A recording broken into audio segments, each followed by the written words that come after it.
یہ ایک لفظ ہی مکمل جشن ہے کہ آج ہم ان کی بات کریں گے جو نگہبان رسالت ہے۔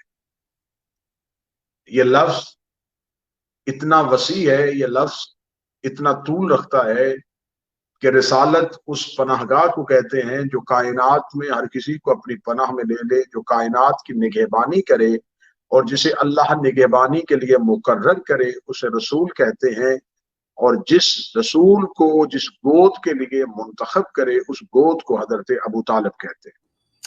کیا بات کیا بات!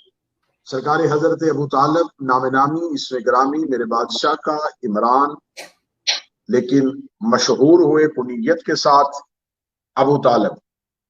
اور اللہ بعض اوقات ایسا شرف اولاد میں منتخب کر دیتا ہے کہ جہاں باپ اولاد کے نام سے بھی اپنا تعارف کروانا اپنی عزت اور توقیر سمجھتا ہے۔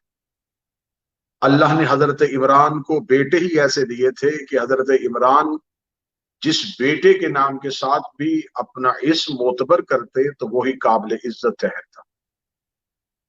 سرکار حضرت عمران کے لیے آج مختلف جب بھی اس شخصیت کے بارے میں بات ہوتی ہے تو کچھ مختلف آراء جو ہے وہ حلقہ اسلامیہ میں گونجتی ہیں۔ ان آراء میں ایک مشترک آراء یہ ہے کہ حضرت ابو طالب کے ایمان پہ بات کی جائے، لیکن میں جب بھی تذکرہ حضرت عمران کرتا ہوں، میں جب بھی تذکرہ حضرت ابو طالب کرتا ہوں تو میں کبھی بھی ایمان ابو طالب پہ بات نہیں کرتا، میں احسان ابو طالب پہ بات کرتا ہوں۔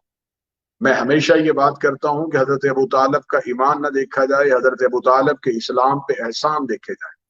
یہ دیکھا جائے کہ حضرت ابو طالب کا اسلام پہ احسان کتنے بڑے تھے۔ جب اسلام کے دامن میں ابھی کوئی آیا نہیں تھا، جب ابھی کوئی کافر مسلمان نہیں ہوا تھا، ابھی رضی اللہ کی سند معتبر نہیں ٹہری تھی، ابھی کوئی کل ایمان نہیں بن رہا تھا، ابھی کوئی رحمت کے لبادے میں نہیں آ رہا تھا، کائنات میں ابھی صرف سناٹا اور اندھیرا تھا، ابھی لا الہ کی آواز فران کی چوٹیوں سے نہیں گونجی تھی، ابھی انسانیت کے کان کلمہ حق کے لیے ترس رہے تھے، ابھی انسانیت رحمت کے سائے کے لیے بلک رہی تھی۔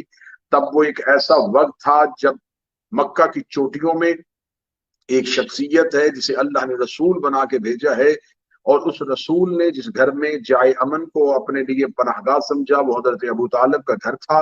آج حضرت ابو طالب کے ایمان پہ بات کرنے والوں سے میرا سب سے پہلا سوال آج کے اس جشن کے حوالے سے یہ ہے، کیونکہ سوشل میڈیا کا دور ہے، آج ہماری بات سوشل میڈیا کی وساطت سے دشمنوں تک بھی پہنچتی ہے، بیگانوں تک بھی پہنچتی ہے، جو ہمارے عقیدے کو تسلیم نہیں کرتے ان تک بھی پہنچتی ہے۔ تو میرا سوال یہ ہے کہ ہمیں سب سے پہلے یہ بتایا جائے کہ اسلام کی جو سب سے پہلی دعوت تھی وہ سب سے پہلی دعوت کس کے گھر ہوئی تھی؟ وہ اسلام کی پہلی دعوت ابو طالب کے گھر ہوئی تھی۔ ہمیں بتایا جائے کہ رسالت مآب کا نام نامی اسم گرامی محمد کس نے منتخب کیا تھا؟ حضرت ابو طالب نے کیا تھا۔ ہمیں بتایا جائے کہ خطرے کے بستر پہ رسول کو اٹھا کے اپنے بیٹوں کو کون سلاتا تھا؟ حضرت ابو طالب سلاتے تھے۔ ہمیں بتایا جائے کہ جب رسالت مآب کا مکہ میں سوشل بائیکاٹ ہوتا ہے تو جس غار میں جا کے پناہ دی جاتی ہے اس غار کو کس کے نام سے مخصوص کیا گیا؟ اسے شیب ابی طالب کے نام سے مخصوص کیا گیا۔ ہمیں بتایا جائے کہ وہ کون سی شخصیت تھی جو بڑھاپے میں اسلام کی یتیمی کو جوانی کے انداز سکھا رہی تھی؟ وہ کون سی شخصیت تھی جو اپنی ابا کے اندر رحمت للعالمین کو چھپائے ہوئے تھی؟ وہ کون سی شخصیت تھی جس نے خانہ کعبہ کے قریب بیٹھے ہوئے 70 کفار کو محمد کے قتل کے منصوبے پہ اپنی نیام سے تلوار کو نکال کے ان کی گردنوں پہ رکھ کے یہ کہا تھا کہ اگر میرے محمد کو امان نہ ہوئی تو مکہ میں کسی کو بھی امان نہیں ہوگی، میں مکہ کی گلیوں کو خون کی ندیوں میں بدل دوں گا؟ وہ کون شخصیت تھی؟ وہ یقیناً حضرت ابو طالب تھے۔ ہمیں بتایا جائے کہ جب حضرت رسالت مآب نے اسلام کے لیے پہلی دعوت ذوالعشیرہ کا اہتمام بحکم قرآن کیا، جہاں خدا نے کہا میرے محمد اپنے قریبیوں کو دعوت ایمان دے دو، اپنے قرابت داروں کو دعوت ایمان دے دو، تو مجھے کسی بھی تاریخ سے یہ نہیں ملا کہ حضرت ابو طالب کو دعوت ایمان دی گئی ہو، بلکہ رسالت مآب نے حضرت ابو طالب سے آ کے کہا اے چچا، اللہ چاہتا ہے کہ ہم دعوت کا اہتمام کریں تو ہم آپ کے گھر کو منتخب کرتے ہیں۔ تو حضرت ابو طالب کے گھر کو منتخب کیا گیا۔ میرا یہاں اہل علم سے سوال ہے کہ حضرت ابو طالب کے گھر کو منتخب کرنے میں کیا راز تھا؟ اگر خدا اس دعوت کا اہتمام کرنا چاہتا تھا تو یہ دعوت اللہ کے گھر میں ہو سکتی تھی، یہ دعوت بیت اللہ میں ہو سکتی تھی، یہ دعوت خانہ کعبہ میں ہو سکتی تھی، یہ دعوت مقام ابراہیم پہ ہو سکتی تھی، یہ دعوت مقام آب زمزم پہ ہو سکتی تھی، یہ دعوت مکہ کے اس بہترین گھر میں ہو سکتی تھی جسے اللہ نے دو نبیوں کے ذریعے بنوایا تھا، لیکن یہ دعوت حضرت ابو طالب کے گھر میں کیوں ہوئی؟ جب ہم نے مورخ کے سامنے یہ سوال رکھا تو مورخ کی آنکھیں تعصب ابو طالب کی وجہ سے بے شک اٹھی ہوئی تھی، لیکن اس سوال کو سنتے ہی شرما گئی۔ تو اس نے ہمیں یہ جواب دیا کہ حضرت ابو طالب کے گھر میں دعوت ذو العشیرہ کا اہتمام اس لیے ہوا تھا کہ خانہ کعبہ میں اس لمحہ میں بت پڑے ہوئے تھے، اس لمحہ میں کفار نے بت کدا بنایا ہوا تھا، مکہ کے کفار وہاں اپنے بتوں کو پوجتے تھے، تو اس لیے بتوں کے ہوتے ہوئے لا الہ نہیں کہا جا سکتا تھا، غیر خدا کے ہوتے ہوئے ایک اللہ کی بات نہیں ہو سکتی تھی، جن کی نفی کرنی تھی ان کی موجودگی میں توحید کی بات کیسے ہوتی؟ تو اب ہم سوال کرتے ہیں کہ جب اللہ کے گھر میں بت تھے تو کیا حضرت ابو طالب کا گھر بتوں سے پاک تھا؟ تو یقیناً بتوں سے پاک تھا۔ تو پھر مجھے یہ جملہ کہنے کی اجازت دیجیے کہ جب رحمان کے گھر بت تھے تب عمران کے گھر میں بت نہیں۔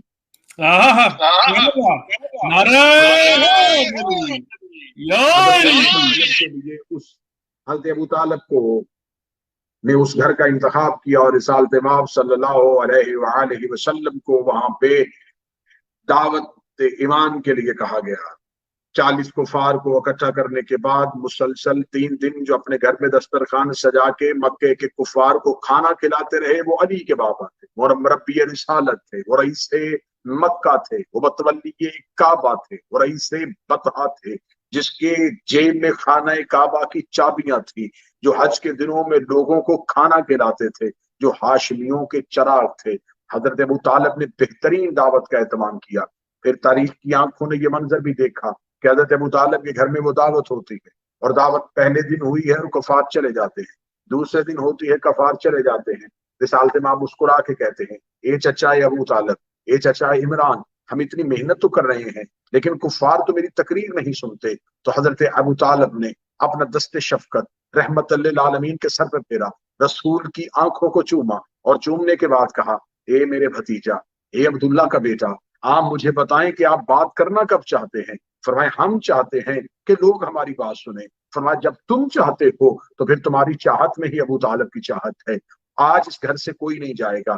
جب 40 کفار حضرت ابو طالب کی حویلی میں بیٹھ جاتے ہیں تو کتابیں لکھتی ہیں کہ پھر علی کے بابا، پھر ذوالفقار حیدری کے مالک امیر المومنین کے بابا دروازہ پہ کھڑے ہوتے ہیں، اپنی تلوار کو نیام سے نکال کے اپنی تلوار کی نوک کو اپنے گھر کے بیرونی دروازے پہ رکھتے ہیں، اور رکھنے کے بعد اعلان کر کے کہتے ہیں کہ آج تب تک کوئی نہیں جائے گا جب تک ہمارا بھتیجا محمد بات نہ کر لے، جب تک ہمارا بیٹا محمد تم سے گفتگو نہ کر لے، تم میں سے کوئی بھی اپنی جگہ کو نہیں چھوڑے گا، کوئی بھی اپنی جگہ سے حرکت نہیں کرے گا۔ 40 کفار خاموش تھے، وہاں بولتے بھی تو کیسے بولتے؟ رئیس مکہ بول رہا تھا، متولی کعبہ بول رہا تھا، جس کی ہیبت سے مکہ ڈرتا تھا وہ بول رہا تھا، بلکہ میں عام الفاظ میں جو ڈھالوں تو علی کا باب بول رہا تھا، جلال پروردگار کا جلال بول رہا تھا، اللہ کے بازو کا بازو بول رہا تھا۔ حضرت ابو طالب نے جب یہ جملہ کہا، حضرت ابو طالب کے جملہ کہنے کی دیر تھی، 40 کفار خاموش ہو کے بیٹھ گئے۔ 40 کفار کا خاموش ہو کے بیٹھنا تھا۔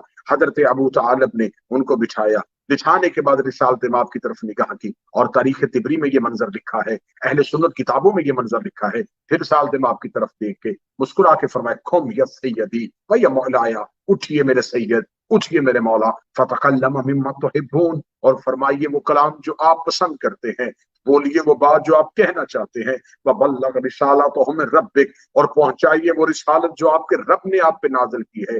میں سننے والے سامعین سے گزارش کرتا ہوں، ابھی مکہ میں کسی کو نہیں پتا کہ رسول کیا کہنے والے ہیں، ابھی رسول نے بھی اپنی زبان سے نہیں کہا، لیکن پھر بھی حضرت ابو طالب ان مکہ کے کفار کے سامنے کہہ رہے ہیں بلغ رسالتہ من ربک، پہنچائیے وہ رسالت جو آپ کے رب نے آپ پر نازل کی ہے۔ اس کا مطلب رسول کی زبان سے سننے کے بعد جو کلمہ پڑھے وہ مسلمان تو ہو سکتا ہے، لیکن جو رسول کے اعلان سے پہلے رسالت کی تصدیق کرے اسے مسلمان نہیں کہا جا سکتا، اسے محسن اسلام کہا جائے گا، اسے مربی اسلام کہا جائے گا۔ سرکار حضرت ابو طالب نے کہا پہنچائیے وہ رسالت جو آپ کے رب نے آپ پہ نازل کی ہے۔ اتنا کہنا تھا خدائی چھوم گئی، خدا نے کہا اے ابو طالب تیرے تو پہلے ہی بہت قرضے تھے، ایک قرض تو نے توحید کو اور دے دیا، تو نے 40 کفار میں میرے نبی کو سید کہہ دیا، میرے نبی کو مولا کہہ دیا، میرے نبی کو آقا کہہ دیا، جبکہ رشتے میں آپ کے بھتیجا تھے، رشتے میں آپ کے بیٹا تھے، آپ بیٹا بھی کہہ سکتے تھے، آپ بھتیجا بھی کہہ سکتے تھے، لیکن آپ نے کہا اے میرے مولا اٹھیے اور کہہ دیجیے وہ جو آپ چاہتے ہیں اور پہنچائیے وہ رسالت جو آپ کے رب نے آپ پہ نازل کی ہے، پھر میں اللہ بھی کسی کا قرض نہیں رکھتا۔ اگر آپ نے 40 کفار میں میرے نبی کو مولا کہا ہے تو میں 1.25 حاجیوں میں تیرے علی کو مولا نہ کہلواؤں تو مجھے خدا نہ کہنا۔ نعرہ حیدری یا علی۔ سرکار حضرت ابو طالب نے، سرکار حضرت عمران نے 40 کفار کے سامنے کھڑے ہو کے رسالت ماب صلی اللہ علیہ وآلہ وسلم سے کہا ببلغ رسالت من ربک، اور یہی وہ آیت تھی جو دوبارہ قرآن میں نازل ہوئی۔ قرآن میں متعدد وہ آیتیں ہیں جو ابو طالب کی زبان سے پہلے نکلی اور قرآن کے سینے میں بعد میں آئی۔ بے شک۔ یہاں یہ جو آیت، یہاں جو جملہ بولا حضرت ابو طالب بلغ رسالتہ من ربک، یہ جملہ حضرت ابو طالب کا تھا، اور پھر خدا کو کہنا پڑا غدیر میں یا ایھا رسول بلغ ما انزل الیک۔ پہلے ابو طالب نے بولا، پھر خدا نے بولا۔ رسول کے خطبہ نکاح پہ حضرت ابو طالب نے پہلے کہا الحمدللہ رب العالمین، کیا بات۔ یہ حضرت ابو طالب نے پہلے کہا، قرآن کے سینے میں بعد میں آیا۔ اب 2 صورتوں میں سے ایک صورت ماننی پڑے، یا ابو طالب قرآن اترنے سے پہلے قرآن کو جانتے تھے، یا پھر ابو طالب کا کلام اتنا فصیح و بلیغ تھا کہ قرآن کو اسے اپنے سینے میں رکھنا پڑا۔ کیا بات، کیا بات۔ یا ابو طالب حافظ قرآن تھے یا پھر قرآن حافظ ابو طالب۔ حضرت ابو طالب نے خطبہ نکاح پہ کہا تھا الحمدللہ رب العالمین، الحمدللہ رب العالمین حضرت ابو طالب نے کہا تھا، اور خدا نے ابو طالب کی لفظ زبان سے نکلے ہوئے قرآن کا ابتدائیہ بنا دیا، قرآن کا آغاز بنا دیا۔ صرف قرآن کا آغاز نہیں بنایا، خدا نے کہا کہ میں اس نمازی کی نماز قبول نہیں کروں گا جس کی نماز میں سورہ فاتحہ نہیں ہو۔ تو یہ سورہ فاتحہ کیا ہے؟ یہ جملہ ابو طالب کا ہے۔ اہل سنت کتابوں میں لکھا ہے کہ یہ جملہ حضرت ابو طالب کا ہے۔ تو شرم نہیں آتی اس مسلمان کو اپنی نماز اللہ سے قبول کرواتے ہوئے کہ نماز میں ابو طالب کا جملہ پڑھ رہا ہے اور دل میں ابو طالب سے نفرت کر رہا ہے؟ مقصروں پر لعنت بے شمارہ۔ کیسا وہ عقیدہ ہے، کیسا مسلمان ہے؟ کیونکہ ایسے بدبخت نمازی ہوتے ہیں کہ جن کی وجہ سے نماز قبول ہو رہی ہوتی ہے انہی سے نفرت رکھ کے نماز پڑھ رہے ہو۔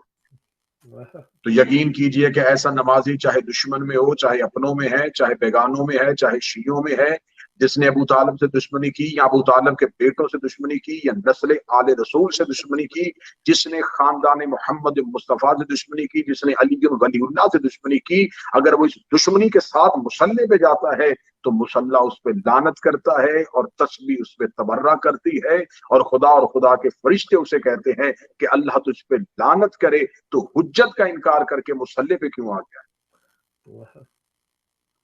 حضرت ابو طالب نے خطبہ نکاح کے موقع پہ کہا الحمدللہ رب العالمین۔ یہ جملے خدا نے ایسے پسند آئے کہ خدا نے قرآن کا ابتدائیہ بنایا۔ آج ہم کسی کے ایصال ثواب کے لیے جب دعا کرنے کے لیے ہاتھ اٹھاتے ہیں تو کیا کہتے ہیں کہ دعا فرمائیں، فاتحہ پڑھتے ہیں، تو وہ کیا کرتا ہے؟ کیا انا انزلنا پڑھتا ہے؟ وہ کیا سورہ والعصر پڑھتا ہے؟ وہ سورہ یاسین پڑھتا ہے؟ قرآن کی اتنی صورتوں کے ہوتے ہوئے وہ اپنے مرنے والے کے ایصال ثواب کے لیے الحمد کیوں پڑھتا ہے؟ تو جس کی زبان سے نکلا ہوا جملہ آج لوگوں کی مغفرت کروا رہا ہو، اس کے بارے میں یہ سوچنا کہ معاذ اللہ ان کی مغفرت کیسے ہوگی، ان کے بارے میں یہ سوچنا کہ یعنی کہ امیر یہ سوال کرنا کہ حضرت ابو طالب نے کلمہ کب پڑھا تھا، تو میں تو ان کا جواب اس انداز میں دیا کرتا ہوں کہ کلمے کو کیا ضرورت تھی کہ وہ کلمہ پڑھتا۔ آج میں کسی بھی مسلمان سے پوچھوں کہ جناب آپ نے کلمہ کب پڑھا تھا، تو وہ کہے گا مجھے کلمہ پڑھنے کی کیا ضرورت ہے، میں تو مسلمان کے گھر پیدا ہوں۔ تو جو مسلمان کے گھر پیدا ہو اسے کلمہ پڑھنے کی ضرورت نہیں ہوتی، اور جو خود اسلام ہو اسے کلمہ پڑھنے کی ضرورت ہے۔ سنی کتابوں میں لکھا، صحیح بخاری اور مسلم اشکات میں لکھا ہوا ہے کہ ایک شخص پہ اللہ کا عذاب ہو رہا تھا اور خدا نے کہی سزا میں کمی کر دی جائے کیونکہ اس کے بچے نے آج مکتب میں جا کے بسم اللہ الرحمن الرحیم پڑھ دیا ہے. جس کا بیٹا بسم اللہ الرحمن الرحیم پڑھ دے اللہ اسے بخش دے، اور جس کا بیٹا نقطۂ بائے بسم اللہ ہو. کیا بات. جی جی صحیح بخاری میں لکھا ہے کہ رسالت امام نے فرمایا جو کسی یتیم کو پالے وہ جنت میں میرے ساتھ ایسے ہوگا جیسے میرے ہاتھ کی 2 انگلیاں. اور صحیح بخاری میں لکھا رسول نے اس حدیث کو کرتے ہوئے اپنے ہاتھ کو بڑھا کے اپنی 2 انگلیوں کو بڑھا کے کہا جو کسی یتیم کو پالے وہ جنت میں میرے ساتھ ایسے ہوگا جیسے میرے ہاتھ کی 2 انگلیاں. جو کسی یتیم کو پالے وہ تو جنت میں رسول کے ساتھ ہوگا، اور جو رسول جیسے یتیم کو پالے. کہا جاتا ہے کہ حضرت ابو طالب نے کلمہ نہیں پڑھا تھا، معاذ اللہ ثم معاذ اللہ. آج کسی بندے سے پوچھا جائے کہ جب کسی عیسائی کو، کسی ہندو کو، کسی کافر کو مسلمان کرتے ہو تو اس کو مسلمان کرنے سے پہلے کیا پڑھاتے ہو؟ کہتے جی کلمہ. اس کلمے میں کیا کہتے ہو؟ لا الہ الا اللہ محمد رسول اللہ. تو یہاں یہ جو لفظ محمد لیا ہے یہ نام رکھا کس نے تھا؟ یہ تو حضرت ابو طالب نے رکھا تھا. تو پھر حضرت ابو طالب کے رکھے ہوئے نام کو کلمے میں جب تک پڑھو نا اللہ تمہارا کلمہ قبول نہیں کرتا. بے شک اللہ تمہارے کلمے کو تب تک قبول نہیں کرتا جب تک حضرت ابو طالب کے رکھے ہوئے نام کا کلمہ نہ پڑھو. کبھی بھی معاذ اللہ ثم معاذ اللہ کسی شخص نے قرآن کو اپنے گھر کے کسی عام استعمال کے کپڑے میں نہیں لپیٹا. وہ کہے گا جی قرآن کو وہاں رکھیں گے جو کپڑا پاک ہوگا اس میں قرآن رکھیں گے. تو تم ایک چھپے ہوئے قرآن کو وہاں رکھتے ہو جو کپڑا پاک ہو، اور خدا نے نبی جیسا قرآن جس گود میں اتارا اس گود کے بارے میں کیا خیال ہے؟ تم کہہ رہے ہو کہ حضرت ابو طالب مسلمین میں سے ہیں، تمہیں شرم نہ آئی؟ تم نے قرآن نہیں پڑھا؟ خدا قرآن میں کہتا ہے یاسین والقرآن الحکیم انکا لمن المرسلین. اے میرا سید، اے میرا سردار، مجھے حکمت والے قرآن کی قسم ہے تو مرسلین میں سے ہے. انکا لمن المرسلین، تو مرسلین میں سے ہے. میرے انتہائی واجب الاحترام ہے سید انتصار شاہ صاحب، اور ان کا ہمیشہ ہر مجلس میں یہ تقاضا ہوتا ہے کہ کچھ منفرد ایک لہجہ پڑھا جائے، کچھ ایک اچھوتا زاویہ پڑھا جائے. تو اپنے بھائی کی، اپنے قابل احترام بھائی کی فرمائش پہ میں جملہ پڑھتا ہوں کہ ہمیں بتائیں کہ رسالت مآب سے پہلے نبی کون تھے؟ حضرت عیسیٰ. تو حضرت عیسیٰ اور رسالت مآب کے درمیان جو گیپ ہے وہ گیپ کتنی دیر کا ہے؟ 570 سال کا. جناب عیسیٰ کے بعد جو نبی آئے وہ رسالت مآب آئے. 570 سال کا گیپ. ان 570 سال میں جو افراد مرے ان کو قبر میں منکر نکیر کیا پوچھیں گے کہ تم کس کو مانتے تھے، کس کی نبوت پہ قائل تھے؟ حضرت عیسیٰ سے لے کے حضرت مصطفیٰ تک 570 سال میں درمیان میں اللہ کی حجت کون تھی؟ اور خدا کہتا ہے کہ میں زمین کو ایک لمحہ بھی بغیر حجت کے نہیں چھوڑتا. ایک لمحہ بھی زمین بغیر حجت کے رہے تو کائنات کا نظام بکھر جائے. معصوم فرماتے ہیں کہ حجت کی کائنات میں حیثیت اس چکی کے کیل کی مانند ہوتی ہے جو درمیان میں ہوتا ہے اور چکی اس کے مدار میں گھومتی ہے. اگر وہ کیل نکال دیا جائے تو چکی کے پارٹ کھل جائیں. اور چکی کے 2 پارٹ ہوتے ہیں، ایک اوپر ایک نیچے. معصوم نے فرمایا یہ زمین اور آسمان، اس کے درمیان وہ کیل، اور اس کیل کو حجت کہتے ہیں.